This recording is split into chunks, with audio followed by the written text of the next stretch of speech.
Tirai ya, dok? Seperti apa? Ada tirai dong. Tirai. Oh iya. Ntar saya geser. Agak ke sini. Tutup ke kanan tutup. Nah. Ya. Begini bisa? Ya, sudah. Sedikit ya. Taruh di putih ording.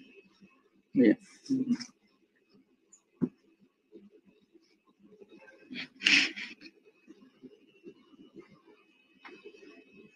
Bisa saja. Iya, makasih. Oh, iya. Ya.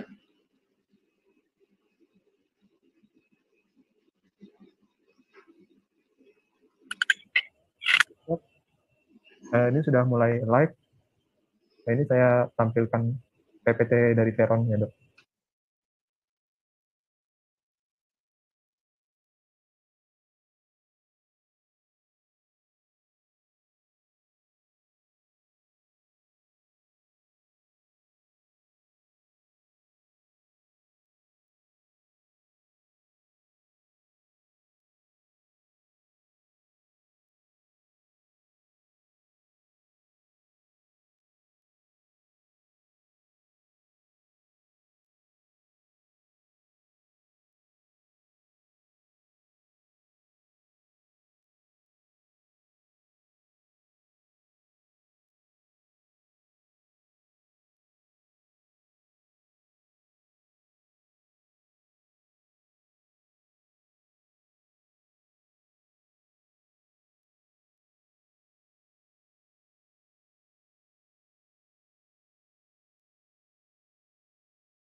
Dokter Budiman.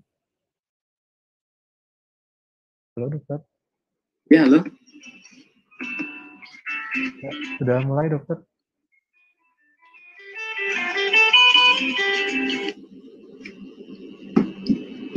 Sudah ya? Ya, sudah, dokter. Batal. Tutup, sorry. Nggak jadi.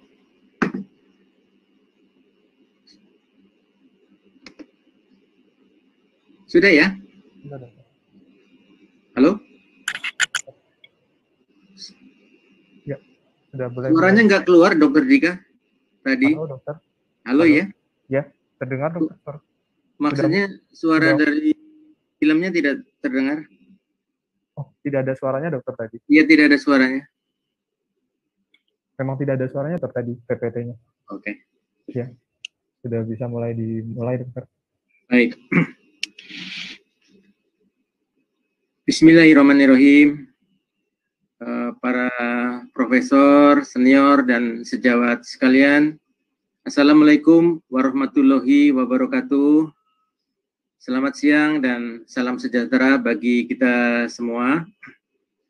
Senang sekali kita pada siang hari ini bisa bertemu dalam acara webinar mengenai manajemen diabetes. Seperti kita ketahui bahwa tata kelola diabetes itu akan mempunyai beberapa pilar. Pilar-pilar yang pertama adalah mengenai edukasi, yang kedua mengenai diet, yang ketiga olahraga, dan yang keempat pemakaian obat-obatan. Nah, pada siang hari ini kita akan mendengarkan pemaparan terutama mengenai obat-obatan ini dalam mengontrol gula darah agar supaya tidak terjadi komplikasi yang lanjut yang kemudian kalau terjadi komplikasi menyebabkan cost daripada pembiayaan pengobatannya menjadi bertambah mahal. Nah, pada siang hari ini kita punya pembicara yang saya rasa sejawat sekalian sudah mengenalnya, yaitu Dr. Diah Purnamasari. Beliau akan menyampaikan topik dengan judul The Role of Anti-Diabetic Drugs to Achieve Individualized Glycemic Control and Minimize Diabetic Complications. Saya kira untuk menyingkat waktu dan tempat, kami persilakan kepada Dr. Diah. Baik, terima kasih Dr. Budiman. Bismillahirrahmanirrahim. Assalamualaikum warahmatullahi wabarakatuh. Selamat siang kepada para guru besar, para senior, sejawat sekalian. Pertama-tama saya ucapkan terima kasih atas kehadirannya mengikuti acara webinar Divisi Metabolik Endokrin Diabetes FKUI RSCM pada siang hari ini. Terima kasih juga kepada Dr. Budiman yang sudah memberikan pengantar sebelum kita masuk kepada topik inti. Topik ini sengaja dipilih karena memang saat ini diabetes merupakan salah satu penyakit degeneratif kronik yang prevalensinya semakin meningkat. Dan dari beberapa data epidemiologi yang sudah dilakukan secara nasional maupun regional, semuanya menunjukkan bahwa kendali glisemik masih belum mencapai optimal. Hanya sekitar 30% pasien yang mampu mencapai target HbA1c kurang dari 7.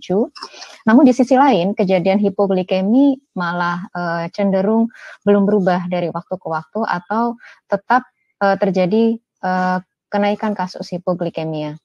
Nah, kondisi pencapaian target glikemik dan pencegahan hipoglikemia ini selalu menjadi masalah yang bertolak belakang di bidang diabetes.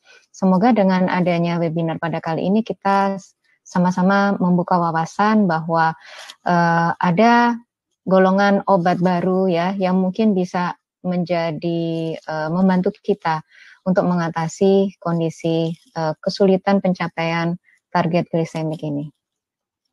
Saya izin share screen.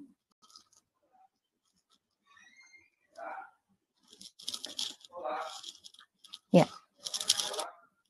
Jadi ini adalah topik-topik yang akan saya sampaikan. Saya akan awali dengan komplikasi kronik pada pasien diabetes berdasarkan data yang ada di rumah sakit kami. Kemudian apa yang dimaksud dengan personalized glycemic control dan apa dampak hipoglikemia. Kemudian mengenai farmakoterapi pada diabetes mellitus tipe 2, namun kali ini kita akan lebih banyak membahas mengenai oral antidiabetes, khususnya mengenai sulfonylurea, ya. Dan kemudian nanti kita juga akan membahas beberapa bukti klinis mengenai glikasid MR, dan nanti akan ditutup dengan ringkasan. Kita tahu bahwa komplikasi diabetes itu ada dua, yaitu komplikasi akut dan komplikasi kronik. Yang sering kita ingat adalah komplikasi kronik ya, bahwa diabetes yang tidak terkontrol akan menyebabkan gangguan pada pembuluh darah besar maupun pembuluh darah kecil. pada jantung, pada otak, pada pembuluh darah perifer ya, atau pada pembuluh darah kecil di mata, di ginjal maupun di saraf tepi. Nah, namun kita sering lupa bahwa hipoglikemi sendiri itu sebenarnya merupakan bagian dari komplikasi akut diabetes. Ya, di samping memang ada hiperglikemia emergensi yang terdiri dari diabetik ketoasidosis atau KAD atau hiperosmolar oncotic atau HONG yang kita singkat dengan HONG. Nah, jadi jangan lupakan bahwa selain ada komplikasi kronik juga ada komplikasi akut. Ini adalah publikasi yang dilakukan oleh Dr. Trijuli ya, yang melibatkan pasien-pasien di RSCM, Rumah Sakit Cipto Mangunkusumo tahun 2010, melibatkan sekitar 150 pasien DM tipe 2 yang berobat di poliklinik, di mana hampir 60% adalah perempuan. Di sini kita bisa lihat lebih dari 50% sudah memiliki komplikasi kronik ya pada saat berobat ke RSCM, dan juga lebih dari 50% rata-rata sudah memiliki lebih dari 1 mikroangiopati atau komplikasi mikrovaskular. Dan kita lihat di sini untuk komplikasi makrovaskular, penyakit jantung koroner masih menduduki peringkat pertama dan mendekati hampir 50% dari pasien-pasien tersebut.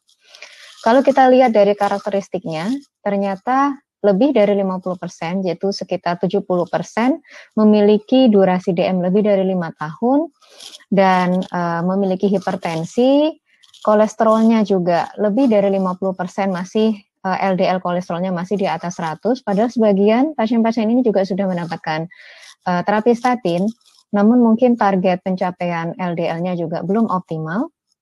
Dan kita bisa lihat di sini, target HbA1c yang di bawah 7 baru sekitar 30%. Data tentang pencapaian target HbA1c ini sangat mirip dengan yang didapatkan dari studi Diabcare tahun 2019 yang dipublikasi oleh Prof. Rudi dari Malang.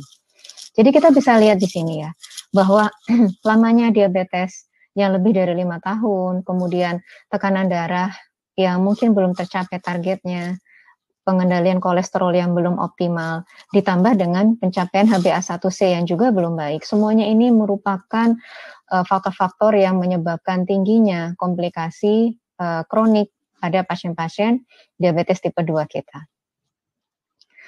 Nah, di satu sisi kita mengalami kesulitan mencapai HbA1c sesuai target secara umum ya, kurang dari 7, hanya 30%.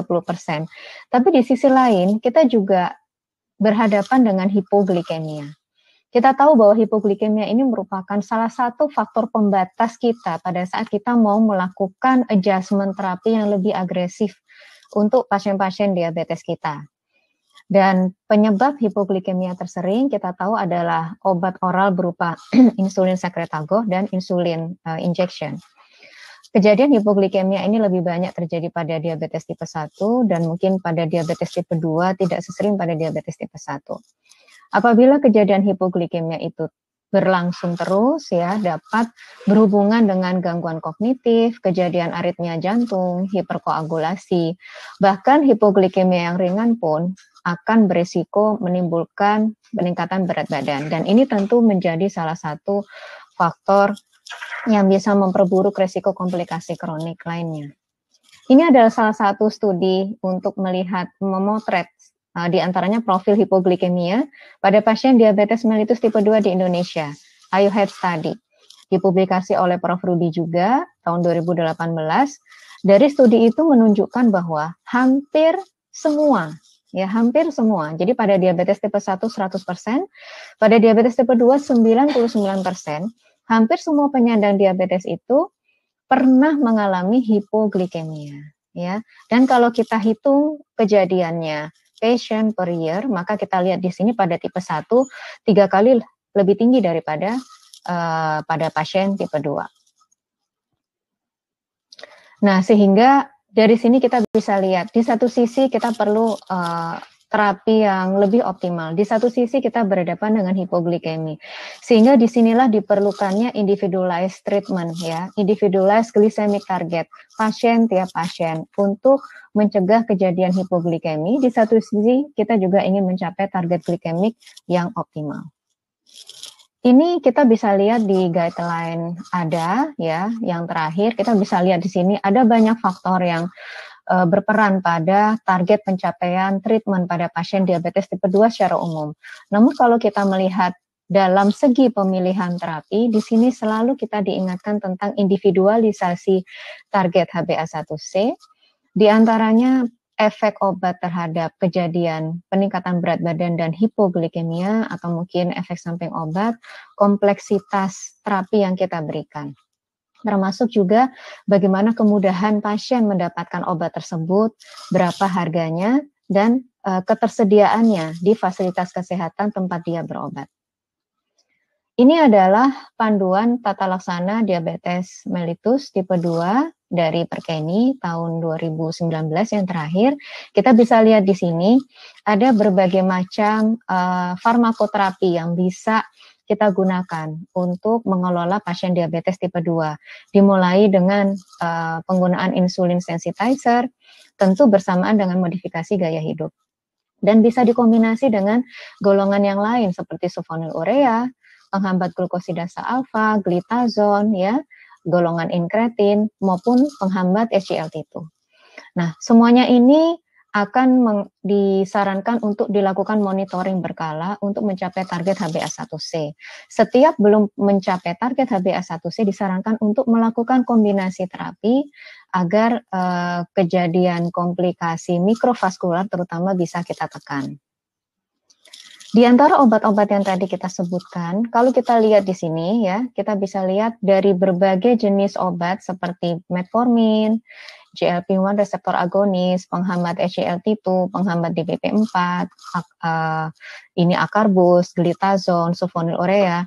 Kita bisa lihat di sini ya, di antara obat-obat ini nih, kalau kita lihat resiko hiponya, peningkatan berat badan, efeknya terhadap renal, ya, kemudian bagaimana efek samping terhadap saluran cerna dan lain-lain. Kita bisa lihat di sini yang berwarna merah itu berarti warning ya. Dan di antara obat-obat yang kita sebutkan ini memang sulfonylurea, ya, itu relatif warna merahnya paling banyak di antara yang lain ya, kita bisa lihat di sini. Kalau yang lain itu hampir nggak ada merahnya ya. Metformin itu merahnya karena mungkin terkait dengan penggunaannya pada GFR kurang dari 30. Tapi kalau sulfonylurea di sini dia memang dikatakan berisiko menyebabkan hipoglikemi, weight gain, dan bahkan pada pasien-pasien dengan gangguan ginjal dikatakan akan cenderung meningkatkan resiko hypo. Sehingga tidak mengherankan kalau pada beberapa guideline diantaranya pada ADA yang terbaru, peran sulfonylurea itu posisinya itu ada di bawah ya teman-teman sejawat sekalian. Jadi kita bisa lihat di sini. Pada guideline ADA, memang mereka sudah memisahkan dari awal pasien-pasien mana yang berisiko tinggi terjadinya kejadian kardiovaskular dan mana yang kejadian ke arah gangguan renal. Dari situlah mereka berdasarkan clinical evidence yang sudah ada akan menyarankan beberapa golongan obat tertentu. Namun kalau teman-teman perhatikan di sini sulfonylurea hampir diletakkan di paling bawah terkait dengan pada pasien yang ada risiko kardiovaskular atau untuk meminimalisasi efek hipoglikemia ataupun weight gain. Nah, namun kalau kita mempertimbangkan masalah harga di sini, sulfonylurea kembali di posisi yang paling atas karena kita tahu dalam hal harga dibandingkan dengan golongan-golongan obat yang lebih baru dari sulfonylurea, memang sulfonylurea di sini relatif yang paling hemat. Nah, jadi sebenarnya bagaimana nih peran sulfonylurea ya di sini? Di satu sisi memang obat ini yang paling banyak ya tersedia di fasilitas kesehatan kita selain metformin tentunya. Namun di sisi lain di beberapa guideline posisinya demikian rendahnya ya sehingga terkesan seperti tidak dipertimbangkan kembali. Namun coba kita lihat beberapa studi tentang sulfonylurea. Sebelumnya kita mesti melihat bagaimana potensi penurunan HbA1c di antara beberapa obat diabetes oral. Kita lihat di sini ada suatu review sistematik dan meta-analisis yang membandingkan potensi penurunan HbA1c golongan alpha glucosidase inhibitor, biguanid, termasuk juga golongan sulfonylurea, kemudian penghambat DPP4, ya, dan glitazon. Dari studi ini, ternyata kita bisa lihat bahwa sulfonylurea itu memiliki kemampuan penurunan HbA1c yang relatif paling tinggi dibandingkan dengan even penghambat DPP4, ya, glitazon, akarbos, ya, maupun yang lain. Mirip dengan metformin, ya. Dan memang kalau insulin dia pencapaian target HbA1c-nya memang yang paling optimal karena memang dia yang paling poten. Namun kita bisa lihat di sini untuk sulfonylurea sendiri sebagai oral antidiabetes dia memiliki potensi yang paling bagus. Kita masih belum memikirkan hipoglikeminya dulu ya. Kedua, dalam daftar obat formularium nasional ya untuk antidiabetes oral memang sulfonylurea ini juga yang paling banyak jenisnya yang tersedia ya dari yang mulai generasi pertama, generasi kedua maupun generasi yang baru. Generasi yang baru itu yang kita bisa temukan di sini adalah glimepirid dan glikasid yang lepas lambat ya. Semuanya sudah tersedia nih di formularium nasional.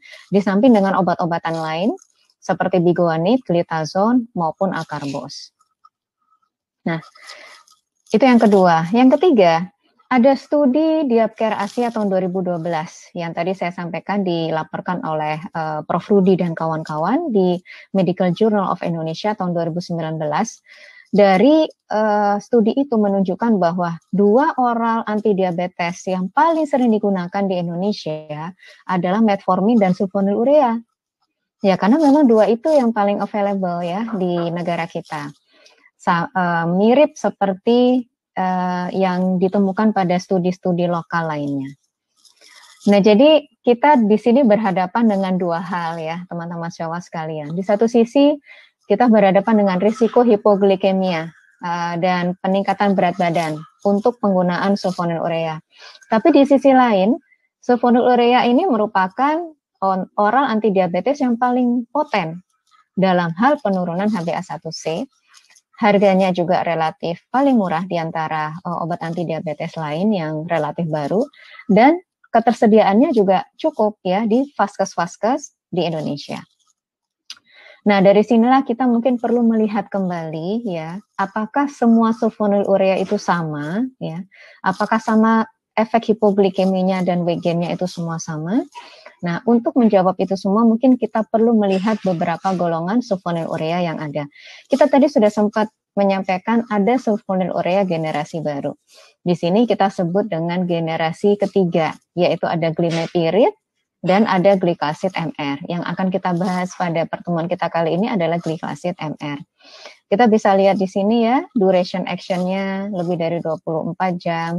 Kemudian untuk ekskresinya kita bisa lihat di sini sebagian lewat ginjal dan sebagian lewat feses. Dan untuk glikasid MR sendiri tidak perlu dilakukan adjustment dosis pada pasien-pasien dengan gangguan fungsi ginjal. Ya. Dan di formularium tadi kita sudah sempat singgung bahwa glikasid MR ini sudah tersedia ya. Dan dosisnya bisa kita mulai dari 30 mg sampai 120 mg 1 kali sehari. Nah, untuk melihat lebih lanjut mengenai glikasid MR, maka ada 3 studi yang ingin saya sampaikan pada webinar kita pada kali ini. Yang pertama adalah real world study. Ini suatu studi observasional yang kita sebut dengan ECDIA trial. Ini melihat efikasi dan tolerability dari glikasid MR. Yang kedua adalah studi meta-analisis yang menganalisa efikasi dan risiko hipoglikemia glikasid MR dibandingkan dengan DPP4 inhibitor maupun jenis sulfonylurea yang lain. Ya. Dan yang terakhir adalah suatu studi RCT yang kita sebut dengan guide study. Ini juga untuk menilai efikasi dan risiko hipoglikemia. Dan di studi ini glikasid MR dibandingkan dengan sulfonylurea generasi ketiga lainnya yaitu glimepirid. Kita bahas studi yang pertama dulu. Studi real world study. Sebuah studi observasional yang cukup besar ya dan melibatkan cukup banyak negara, sebagian juga melibatkan negara Asia, melibatkan pasien diabetes berusia lebih sama dengan 35 tahun dengan HbA1c di atas sama dengan 7,5 dan pasien tidak menggunakan terapi insulin. dosis yang digunakan antara 30 mg sampai 120 mg sehari. Bisa sebagai first line terapi, bisa sebagai add-on, atau di switch dari sulfonylurea sebelumnya atau oral antidiabetes yang sebelumnya. Apabila dengan menggunakan glyclacid MR 120 mg HbA1c tidak tercapai, maka peneliti boleh menambahkan obat antidiabetes oral lainnya. Dan di sini kita lihat bahwa target HbA1c tiap pasien diindividualisasi sesuai dengan risiko hipoglikemia tentunya. Pasien kemudian di follow up selama 6 bulan. Outcome yang dinilai pada studi ini yang pertama adalah bagaimana korelasi antara pemberian kenaikan dosis glyclacid MR terhadap pencapaian penurunan HbA1c. Kemudian berapa persentase pasien yang dapat mencapai HbA1c kurang dari 7 dan kurang dari 6,5. Dan kemudian tentang tolerability terkait dengan berat badan, efeknya terhadap berat badan dan hipoglikemia. Studi ini melibatkan cukup banyak ya, sekitar hampir 7.000 subjek, dan 2/5-nya adalah laki-laki. Usianya sekitar 50-an tahun ya, hampir 60 tahun, dengan indeks massa tubuh yang obes. Kita lihat di sini untuk glukosa darah puasa ya cukup tinggi di awal sekitar 180 dengan rata-rata HbA1c 8,8. Hasil yang pertama kita lihat bagaimana peran glyclacid MR dalam menurunkan HbA1c bila dilihat dari kelompok baseline HbA1c. Kita bisa lihat di sini, semakin tinggi HbA1c, maka kemampuan glyclacid MR menurunkan HbA1c paling optimal. Dengan HbA1c di atas 10 di awal dibandingkan dengan HbA1c kurang dari 8, pada saat pasien itu memiliki HbA1c di atas 10 dari awal, dengan pemberian glyclacid MR dia dapat mengalami penurunan HbA1c sampai minus 3,8 apabila dievaluasi sampai 6 bulan. Ini adalah prosentase pencapaian pasien setelah 3 dan 6 bulan. Jadi pada saat 3 bulan itu ditunjukkan pada grafik batang yang berwarna putih, dan yang berwarna hitam ini adalah pencapaian dalam 6 bulan. Berapa banyak pasien yang mencapai HbA1c kurang dari 7 yang di sebelah kiri dan kurang dari 6,5 yang di sebelah kanan berdasarkan baseline HbA1c yang sudah tertera di bagian bawah. Kita bisa lihat di sini semakin tinggi HbA1c memang kemampuan pencapaian HbA1c kurang dari 7 dan kurang dari 6,5 memang semakin menurun.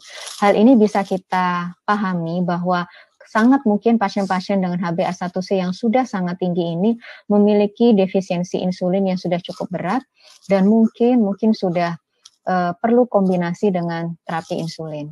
Namun kita bisa lihat at least mendekati 50% masih mampu sebagian mencapai HbA1c kurang dari 7 dengan glyclacid MR tanpa mendapatkan terapi insulin. Kalau kita lihat berdasarkan terapi awal pasien ya, ini tadi kan kita sempat bahas pasien ada yang menggunakan glyclacid MR sebagai terapi awal, ada yang merupakan add-on dengan terapi metformin, ada yang di-switch dari sulfonylurea golongan sebelumnya, atau malah di-switch dari penghambat DPP-4. Kita bisa lihat di sini, berasal dari treatment awal manapun, dan setelah mendapatkan glyclacid MR dan mendapatkan titrasi dosis, maka terjadi penurunan HbA1c yang cukup baik, kita bisa lihat. Dan bila kita melihat dari pencapaian target HbA1c sampai kurang dari 7, kita bisa lihat di sini lebih dari 50% pasien bisa mencapai target HbA1c kurang dari 7 setelah diubah, ya, setelah mendapatkan glyclacid MR. Bagaimana dengan berat badan dan hipoglikemia? Studi ini menunjukkan mereka cukup kaget juga pada saat mendapatkan hasil bahwa pada pasien-pasien dengan indeks massa tubuh yang obes, ternyata justru berat badannya turun. Satu teori yang mereka sampaikan di sini, mereka tahu bahwa sulfonylurea itu sebenarnya efek sampingnya adalah weight gain. Dan lalu kenapa dikasih glyclacid MR kok beratnya turun? Ternyata menurut mereka, studi mereka ini lebih dari separuh, saya lupa ya, lebih dari separuh atau lebih dari 20% itu masih yang naif ya. Jadi pasien diabetes yang baru terdiagnosis.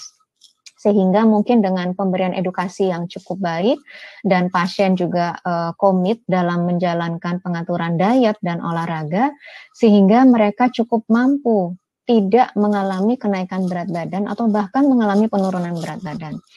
Sebenarnya dari studi ini juga memberikan pembelajaran bagi kita bahwa efek kenaikan berat badan akibat sulfonylurea itu sebenarnya bisa kita minimalisasi dengan tetap memberikan edukasi ke pasien untuk menjaga asupan makanannya secara seimbang, terutama membatasi karbohidrat sederhana dan tetap menjaga aktivitasnya.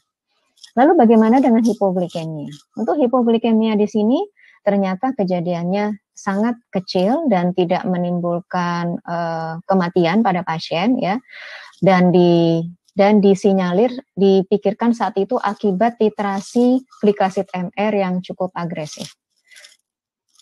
Nah, jadi dari studi ini kita bisa lihat bahwa ini merupakan real world study ya, kita melihat secara langsung efek penggunaan glikasid MR di populasi ya yang belum mendapatkan treatment insulin dari beberapa pasien dengan sekian banyak ragam baseline HbA1c. Dan dari studi ini kita juga bisa melihat efektivitas penggunaan glikasid MR dan bahkan beberapa individu cenderung tidak mengalami kenaikan berat badan, bahkan cenderung menurun dengan pengaturan makan dan aktivitas fisik yang cukup baik. Kejadian hipoglikemia berat memang ada, namun kurang dari 1% dan itu terkait dengan titrasi yang terlalu agresif. Jadi sebenarnya kita bisa lihat di sini bahwa glikasid MR bisa menjadi salah satu pertimbangan terapi kita untuk pasien-pasien yang mungkin belum tercapai target HbA1c-nya dengan penggunaan penghambat DPP-4 atau dengan penggunaan regimen obat anti diabetes lainnya. Atau mungkin bisa menjadi pilihan bila pasien pernah hipo dengan sulfonylurea yang lainnya. Nah, studi kedua yang tidak kalah menarik menurut saya adalah systematic review dan meta-analisis. Di sini glikasid MR dibandingkan dengan beberapa jenis sulfonylurea lainnya dan juga dibandingkan dengan insulinotropik lainnya, yaitu glinit, repaglinit, nataglinit, dan penghambat DPP-4, yaitu vildagliptin. Yang pertama yang dilihat adalah bagaimana pencapaian HbA1c. Di sini kita bisa lihat bahwa ternyata penggunaan glikasid itu dapat lebih menurunkan HbA1c dibandingkan dengan jenis insulinotropik lainnya. Memang kita bisa lihat di sini ada beberapa studi yang memang lebih mengarah ke insulinotropik yang lain. Kalau kita perhatikan ini adalah studi yang melibatkan glibenclamid. Namun kita semua sudah tahu di sini bahwa glibenclamid memang salah satu obat sulfonylurea generasi pertama dengan efek hipoglikemia yang memang cukup kuat dan untuk beberapa kondisi tertentu seperti usia lanjut dengan gangguan ginjal memang harus kita hindari ya. Nah, kalau terkait dengan efek dari hipoglikemia, kita juga bisa lihat di sini bahwa secara umum hasilnya penggunaan glikasid memang lebih aman dibandingkan dengan penggunaan insulinotropik lain atau bahkan tidak berbeda, tidak lebih membahayakan. Nah, ini kalau dibandingkan dengan sesama sulfonylurea. Kalau tadi forest plot yang pertama dengan insulinotropik lain, jadi masih melibatkan studi-studi yang menggunakan glinit ya, yang dibandingkan dengan glinit maupun penghambat DPP-4. Tapi kalau forest plot yang terakhir ini dia bandingkan antar sesama sulfonylurea dan memang ternyata kita lihat di sini untuk pencapaian HbA1c sebenarnya glikasid yang relatif lebih baik. Jadi kalau dibandingkan dengan insulinotropik yang lain, yaitu glinit dan penghambat DPP-4, kita bisa lihat bahwa glikasid MR menurunkan HbA1c lebih baik. Namun kalau kita melihat risiko hipoglikeminya, dia tidak sama saja dan tidak berbeda dengan event itu penghambat DPP-4. Ya, jadi kita bisa lihat di sini dari systematic review ini kita bisa lihat dia cukup mampu untuk menurunkan HbA1c, tapi minimal risk untuk efek hipoglikeminya. Ini studi yang terakhir yang ketiga, yaitu studi guide.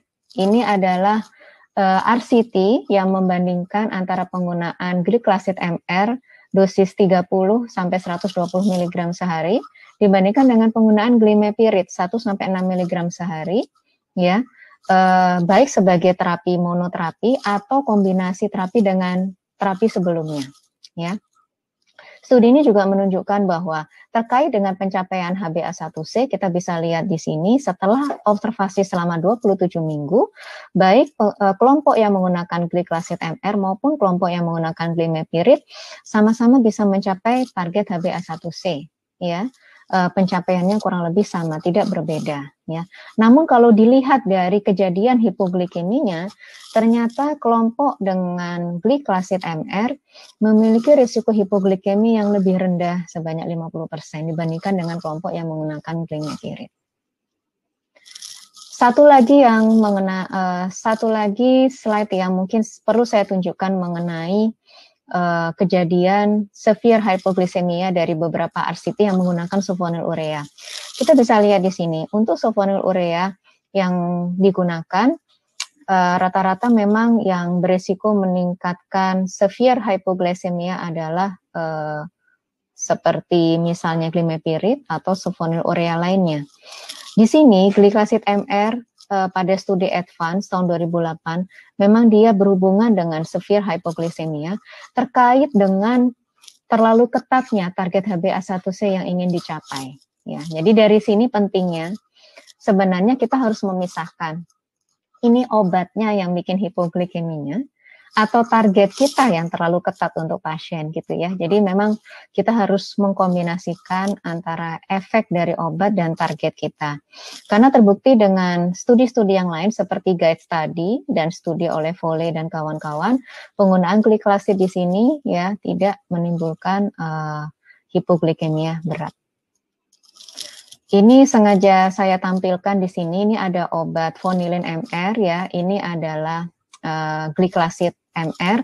Mungkin teman-teman yang sudah banyak mendengar adalah originalnya, yaitu Diamicron MR ya. Ini adalah mitunya, dan kalau dilihat dari studi bioequivalensi ternyata sama ya dengan produk originator. Sengaja ini saya tampilkan supaya teman-teman sejawat di sini cukup aware dengan nama Vonilin MR karena sebentar lagi mungkin akan bisa didapatkan di fasilitas-fasilitas kesehatan dengan yang menggunakan BPJS ya, supaya tidak asing lagi untuk berkenalan dengan Vonilin MR. Ini adalah slide terakhir saya. Yang pertama adalah bahwa personalized glycemic control ini dengan kita memperhatikan betul target glikemik secara individual pada pasien itu akan mencegah komplikasi, baik komplikasi kronik maupun komplikasi akut. Jadi pasien mana yang memang harus ketat ya, pasien mana yang agak longgar gitu ya. Karena yang kita cegah itu bukan hanya komplikasi kronik, tapi komplikasi akut yaitu hipoglikemia. Dan generasi terbaru dari sulfonylurea ya, generasi ketiga itu sebenarnya menunjukkan risiko hipoglikemia yang lebih kecil dan menunjukkan kemampuan glycemic control yang lebih baik. Dan bila kita bandingkan dengan obat oral antidiabetes yang lain, sebenarnya sulfonylurea itu masih memiliki tempat ya yang sangat baik dalam tata laksana diabetes tipe 2. Karena memang potensi penurunan HbA1c-nya yang cukup baik, yang paling bagus di antara obat oral antidiabetes lainnya, harganya juga relatif murah dan ketersediaannya cukup ya. 3 hal ini yang membuat sulfonylurea merupakan salah satu senjata yang bisa kita gunakan secara bijak untuk pasien-pasien diabetes kita. Dan kita lihat di sini studi real world study tadi yang isi dari trial menunjukkan bahwa gliclazid MR memang cukup efektif ya dan aman, baik sebagai first line, sebagai add-on, sebagai kombinasi terapi untuk pasien diabetes tipe 2. Ini yang bisa saya sampaikan, semoga bermanfaat. Terima kasih. Assalamualaikum warahmatullahi wabarakatuh. Saya kembalikan pada Dr. Budiman. Baik, wassalamualaikum warahmatullahi wabarakatuh. Terima kasih Dr. Diah yang telah menyampaikan makalahnya yang sangat komprehensif, lengkap, dan begitu detail. Dan tadi Dr. Diah telah menjelaskan bahwa dengan kontrol gula darah yang baik kita akan mencegah komplikasi. Namun kenyataannya sekarang di Indonesia ternyata yang HbA1c-nya di bawah 70%, 7% ternyata masih di bawah 30%. Kemudian tadi dikatakan bahwa pasien-pasien yang datang ke poli ternyata 50% ya sudah ada komplikasinya. Bahkan komplikasi itu sudah terjadi lebih dari 5 tahun. Dan juga tadi selain kita belum bisa mencapai HbA1c yang bagus, ternyata juga banyak terjadi komplikasi hipoglikemia. Tadi dikatakan bahwa yang pada DM tipe 2 mencapai 25,7% dan yang DM tipe 1-nya 3 kali. Nah, tadi juga sudah diterangkan oleh dokter ya bagaimana tentang glikasid ya. Glikasid MR yang dalam hari ini adalah fonilin MR, di mana dikatakan bahwa glikasid ini efek kenaikan berat badannya juga lebih kecil dibanding yang lain, dan juga tadi dikatakan aman ya untuk fungsi ginjal yang menurun begitu. Dan tadi saya rasa sudah cukup lengkap. Kita beranjak ke sesi tanya jawab. Ya, ini ada pertanyaan. Ini permisi dok, izin bertanya, apakah memungkinkan untuk mengganti pengobatan basal insulin pen dengan glikasid MR dalam menurunkan HbA1c untuk pasien yang hingga sekarang tidak nyaman untuk disuntik dok? Ini pertanyaan dari Dr. Raihani. Silakan Dr. Dia. Iya, terima kasih dok atas pertanyaannya. Iya, jadi sebenarnya kita mesti lihat kembali ke karakteristik pasiennya ya dok. Apakah dia menggunakan insulin itu memang sudah indikasinya karena gagal pemberian terapi OAD. Karena pemberian insulin karena gagal OAD merupakan indikasi penggunaan insulin tersering di pasien rawat jalan. Kalau pasien memang menggunakan insulin karena sudah gagal mendapatkan terapi OAD dan kebutuhan dosis insulinnya juga sudah cukup tinggi, ya melebihi setengah unit per kilogram berat badan ya, atau mendekati 0,7 unit per kilo bahkan, rasanya akan sulit kalau kita gantikan dengan pengobatan oral dok, apapun itu gitu ya. Tapi kembali lagi, kalau misalnya ternyata pasien baru pulang perawatan, selama perawatan dia memang biasanya pasien selama rawat inap kan seringkali mendapatkan terapi insulin dok. Nah, pada saat dirawat inap itu ternyata kebutuhan insulinnya cukup kecil ya.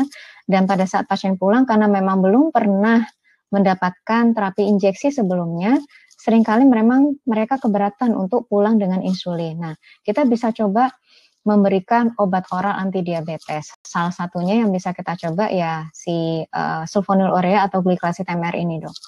Jadi kalau pasien itu sudah mendapatkan basal insulin sebelumnya, kita mesti lihat kebutuhan basal, HbA1c terakhir, dan kombinasi obat oral lainnya. Karena kalau misalnya kebutuhan basal insulinnya juga sudah cukup tinggi, lebih dari 0,7 unit per kilo, rasanya akan sulit bila digantikan dengan obat oral apapun dok. Terima kasih. Baik, terima kasih dokter Dia. Kemudian pertanyaan selanjutnya.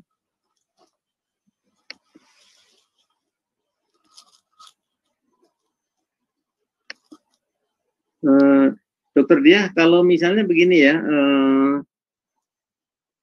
kan kalau memakai sulfonylurea itu kan selain yang glikasid ini ada efek pertambahan berat badan. Nah, kalau kita banding dengan pemakaian insulin itu sebenarnya efek pertambahan berat badannya itu kira-kira perbandingannya bagaimana ya? Iya dok. Jadi sebenarnya insulin itu merupakan obat hipoglikemi yang paling poten ya dok di antara obat yang lain. Karena memang tidak ada dosis optimal atau dosis maksimal, jadi berapapun kita bisa berikan. Terkait resiko kenaikan berat badan, ya insulin memang yang paling besar resikonya dok. Dibandingkan dengan sulfonylurea, lebih besar insulin dok untuk resiko kenaikan berat badannya. Ada beberapa faktor yang mempengaruhi risiko kenaikan berat badan karena terapi insulin. Di antaranya yang pertama memang tentu bagaimana kehidupan pasien ya dok, asupan makan, kegiatan olahraga. Kemudian yang kedua besar insulinnya dok, besar dosis insulinnya.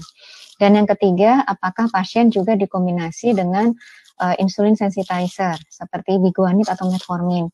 Seringkali pasien-pasien yang tidak dikombinasi terapi insulinnya dengan biguanid, seringkali mengalami kenaikan berat badan yang lebih mudah dok. Namun kadang-kadang memang pasien tersebut tidak diberikan kombinasi dengan biguanid karena mungkin memang tidak tahan perutnya dok, atau mungkin pasien sendiri yang sering kali lupa. Namun alasan yang paling sering kalau tidak dikombinasi diantaranya adalah karena pasien tidak toleran dengan metformin. Demikian. Ya, baik. Ini ada pertanyaan dari Dr. Andika. Dok, pendapat yang mengatakan bahwa sulfonylurea bisa memperberat kerja sel beta karena seolah-olah memaksa sel beta untuk mensekresi insulin. Terkait dengan glikasid MR ini, ketika kita memulai terapi, setelah berapa hari kita harus mentitrasi dosis glikasid MR ini? Ini pertanyaan dari Dr. Arif Rahman Hakim. Baik. Terima kasih dok. Saya coba menjawab pertanyaan Dr. Andika terlebih dahulu ya. Terima kasih Dr. Andika. Terkait efek sulfonylurea terhadap penurunan fungsi sel beta, memang terdapat beberapa studi ya yang menunjukkan bahwa beta cell function itu seiring dengan perjalanan penyakit diabetes dan usia, peningkatan usia dia akan menurun gitu ya. Jadi sebenarnya tanpa dikasih obat pun ya, sebelum dikasih obat dengan tingginya glukosa darah karena efek glukotoksisitas dan juga kalau misalnya ada peningkatan kolesterol karena efek lipotoksisitas ditambah juga dengan karena efek usia itu terjadi progresivitas penurunan sel beta. Nah, jadi penggunaan sulfonylurea dalam hal ini dikatakan dibandingkan dengan penggunaan agen-agen yang lain ya, seperti misalnya GLP-1 reseptor agonis, memang untuk preservasi sel beta juga dibandingkan seperti glitazon, memang preservasi sel betanya lebih baik yang non-sulfonylurea. Tapi kalau dibandingkan dengan tanpa diberikan sulfonylurea, dengan tetap tingginya gula dalam darah, itu semakin akan meningkatkan efek glukotoksisitas pada sel beta pankreas, dok. Jadi kalau menurut saya, memang itu betul menjadi salah satu pertimbangan kita. Tapi kita juga perlu memikirkan bagaimana secepatnya kita menurunkan gula darah yang aman, dok. Karena dengan kita menurunkan gula darah secara aman, maka efek glukotoksisitas terhadap sel beta itu akan kita kurangi. Di samping kita modify faktor yang lain, obesitasnya, kemudian gangguan lipidnya, seperti itu, dok. Lalu untuk titrasi dosis, nah, tadi yang saya sampaikan bahwa studi yang menggunakan glikasid MR ini, kalau dia digunakan secara agresif, ya tentu saja tidak hanya glikasid ya dok, obat yang lain pun, even penghambat DPP-4, menurut pengalaman kami juga, kalau kita gunakannya secara agresif pun, pasien juga ada gejala relatif hypoglycemia. Dan itu sangat individual ya. Nah, jadi kita mesti melakukan titrasinya secara pelan-pelan. Minimal 2 minggu. Tapi kita lihat di sini rata-rata kan pasien kalau berobat karena BPJS itu paling cepat boleh sebulan ya dok. Rata-rata jarang gitu boleh kurang dari sebulan. Jadi menurut saya pun juga, menurut kami pun nggak ada masalah kalau dokter-dokter melakukan intensifikasi atau titrasi dosisnya sebulan sekali. Ya tentu disesuaikan dengan kebutuhan pasien dok. Kalau misalnya pasien itu rencana operasi, biasanya memang kita membutuhkan terapi yang lebih agresif gitu ya. Bahkan beberapa langsung kita berikan kombinasi dengan insulin. Tapi kalau pasien tidak ada rencana tindakan, tidak ada ketergesaan menurunkan gula darah secara tiba-tiba, maka kita bisa menurunkan secara pelan-pelan. Salah satunya supaya tidak terjadi hipoglikemi tadi dok. Baik, terima kasih. Tadi terkait yang tadi dokter, jadi glikasid MR itu dosis maksimalnya berapa dok? 120 itu dok. Oke. Nah, kalau 120 itu kita memakainya itu single dose atau bagaimana? Iya. Jadi kalau di manualnya ya dok, itu sebenarnya penggunaannya 1 kali memang dok. Saya rasa memang itu salah satu cara juga untuk meningkatkan compliance dok. Tapi ada beberapa sejawat mungkin yang karena kekhawatiran bagaimanapun juga ini sulfonylurea ya dok, mereka cenderung ada yang memisahkannya menjadi 2 kali. Tapi sebenarnya di prescription awalnya, di manualnya dia 1 kali dok. Baik, terima kasih. Dokter Dia, ini ada pertanyaan dari Dokter Angel.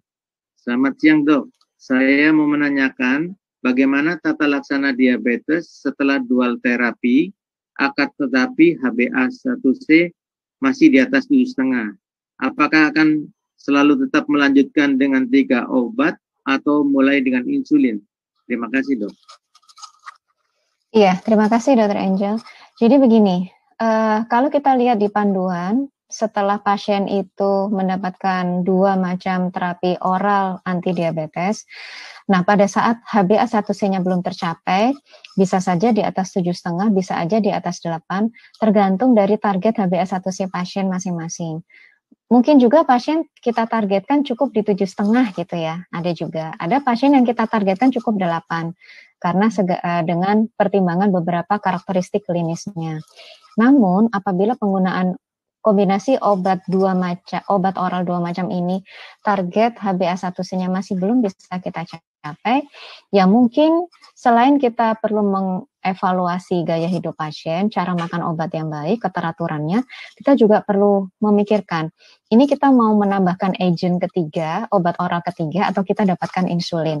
Beberapa faktor perlu kita pertimbangkan dok. Yang pertama adalah berapa tingginya gula darah pasien saat gagal dengan 2 OAD itu.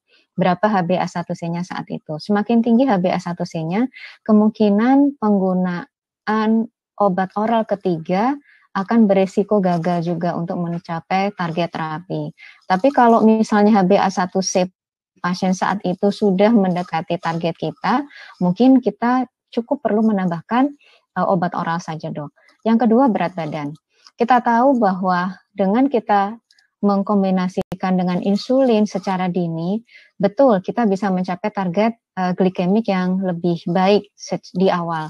Tapi pada pasien-pasien obes itu kadang-kadang tidak menyelesaikan masalah 100%, karena penggunaan insulin sendiri juga berisiko meningkatkan berat badan. Jadi pada pasien-pasien yang obes biasanya disarankan untuk mengevaluasi kembali asupan makan dan kita sarankan untuk melakukan olahraga untuk membantu penurunan berat badan dan mencapai target metabolik yang baik, sambil kita carikan obat oral yang mungkin tidak berisiko menaikkan berat badan terlebih dahulu dok. Nah jadi pasien per pasien memang berbeda. Beda halnya dengan pasien yang sudah dengan 2 OAD, namun secara klinis memang dia membutuhkan insulin ya dok, ada berat badan turun, kemudian perawakannya kurus ya, gula darahnya juga sangat tinggi. Nah itu juga jangan ditunda-tunda lagi, mungkin memang sudah waktunya pasien mendapatkan terapi insulin. Jadi agent yang ketiga untuk tiap pasien itu bisa beda-beda dok, tergantung dengan karakteristik klinis, gula darah dan HbA1c terakhir. Semoga bisa membantu. Terima kasih dok. Baik, terima kasih dokter Dia. Ini ada pertanyaan lagi dari dokter Nikadek. Selamat siang dok, ingin bertanya, apakah weight gain merupakan indikator terapi yang baik karena hunger cell atau sel yang kelaparan sudah teratasi? Terima kasih dok. Ya. Terima kasih dok pertanyaannya. Ya pertanyaannya sederhana tapi menurut saya ini pertanyaan yang bagus karena bisa meningkatkan pemahaman kita. Pada pasien-pasien yang dengan gula darah yang tidak terkontrol, biasanya dok dengan hiperglikemia berat gula darah di atas 300 terus menerus, pasien akan jatuh dalam kondisi dekompensasi metabolik. Berat badan turun, bawaannya kencing, bawaannya lapar, dan sering haus. Nah, pada pasien-pasien seperti ini, pada saat diberikan treatment yang sesuai, apakah itu kombinasi insulin sensitizer dengan sulfonylurea atau dengan obat yang lain atau bahkan dengan insulin, maka terjadi perbaikan kendali gula darah. Ya, gula darah bisa masuk ke dalam sel, bisa digunakan untuk pembakaran sel ya. Dan kita bisa lihat gula darahnya bisa turun. Nah, ini membuat terjadi perbaikan metabolisme, Dok, sehingga berat badan juga pelan-pelan kembali menjadi naik. Bedakan dengan kenaikan berat badan karena pasien mengkonsumsi terlalu banyak asupan karbohidrat tertentu, Dok. Nah, kalau kondisi yang seperti ini biasanya pada pasien-pasien yang tidak ada tanda-tanda dekompensasi metabolik, Dok. Jadi pasien tidak ada berat badan turun ya. Kemudian biasanya indeks massa tubuhnya juga obes gitu ya. Pasien-pasien ini mendapatkan terapi obat anti diabetes. Meskipun sudah kita pilihkan yang tidak berisiko meningkatkan berat badannya tetap aja naik karena ternyata karena ternyata asupan karbohidratnya belum bisa kita sesuaikan dengan baik dan pasien tidak olahraga. Jadi di satu sisi kenaikan berat badan pada pasien-pasien diabetes itu selain yang di satu sisi kita hindari, tapi di sisi lain memang bisa menjadi parameter bahwa terjadi perbaikan uptake glukosa di perifer, Dok, sehingga metabolisme pasien kembali membaik. Demikian, Dok. Baik, terima kasih Dokter Dia.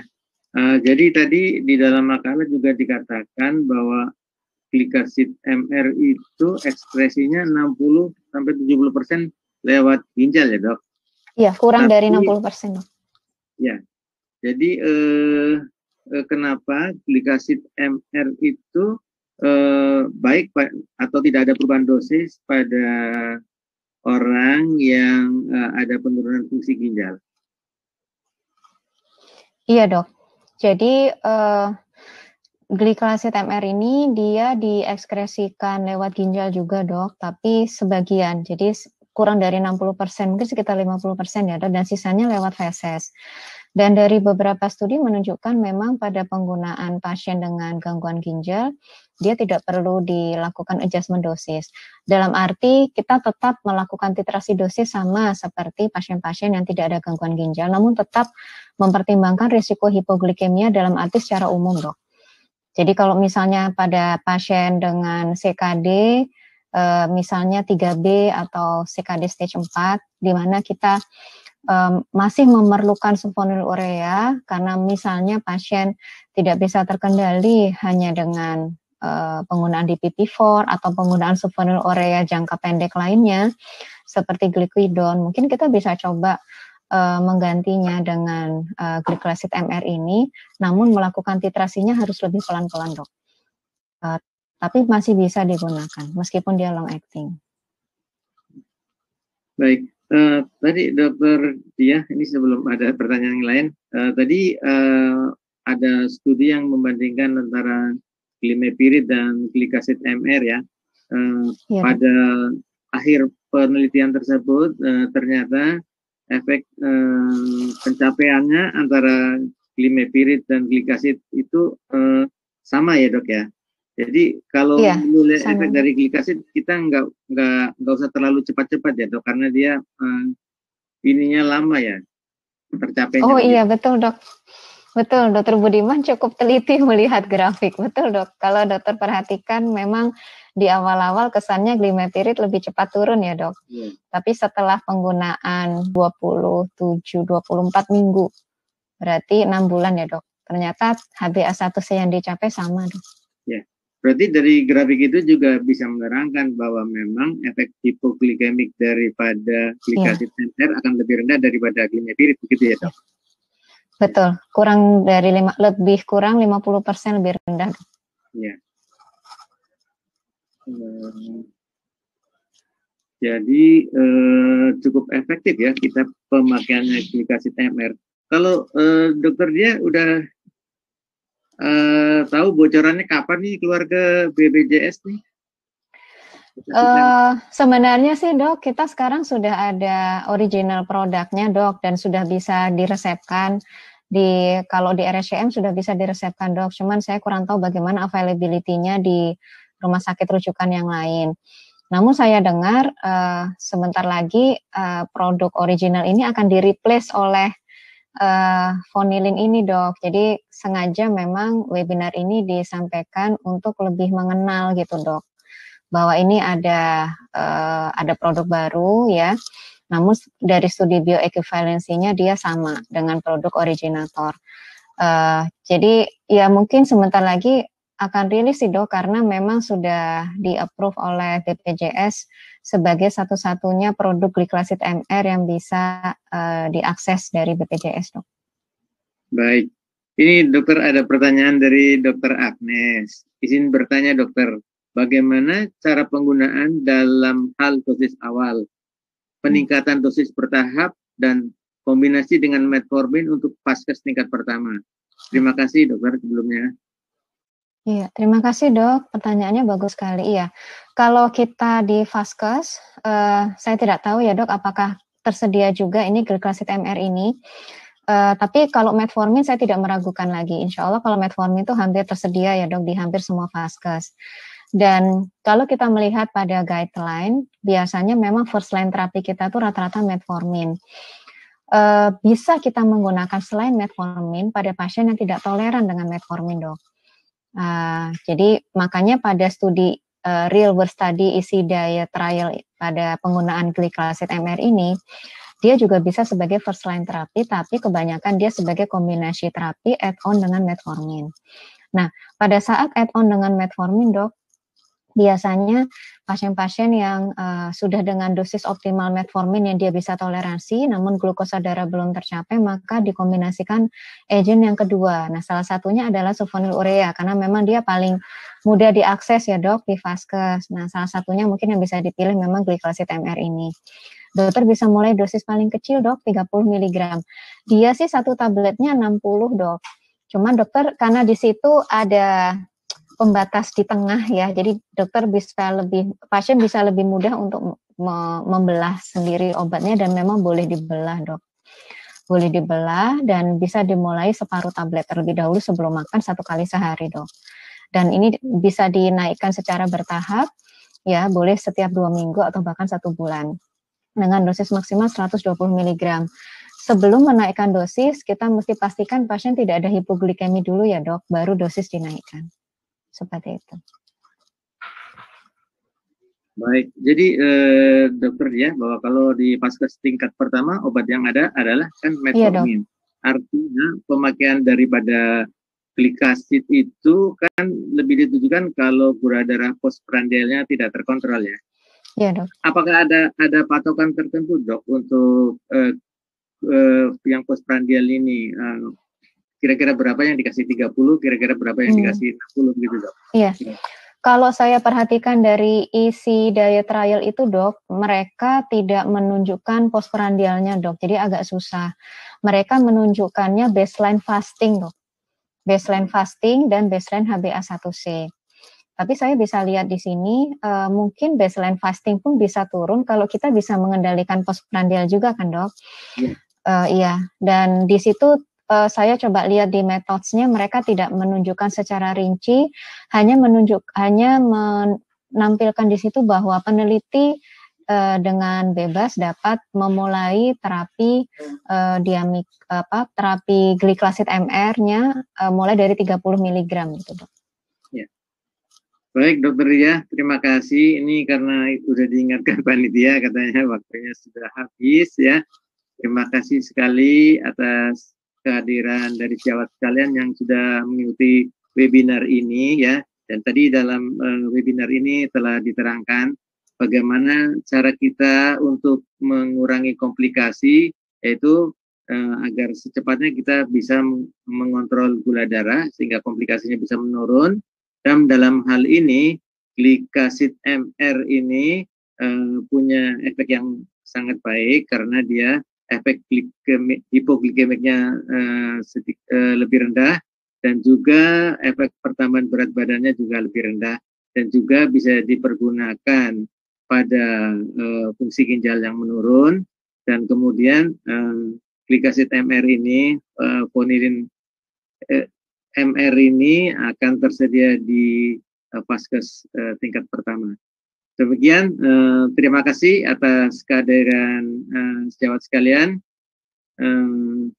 Saya tutup acara ini. Billahi taufiq wal hidayah. Wassalamualaikum warahmatullahi wabarakatuh. Waalaikumsalam warahmatullahi wabarakatuh. Terima kasih Dr. Budiman. Ya, Terima kasih Dr. Dok. Dian.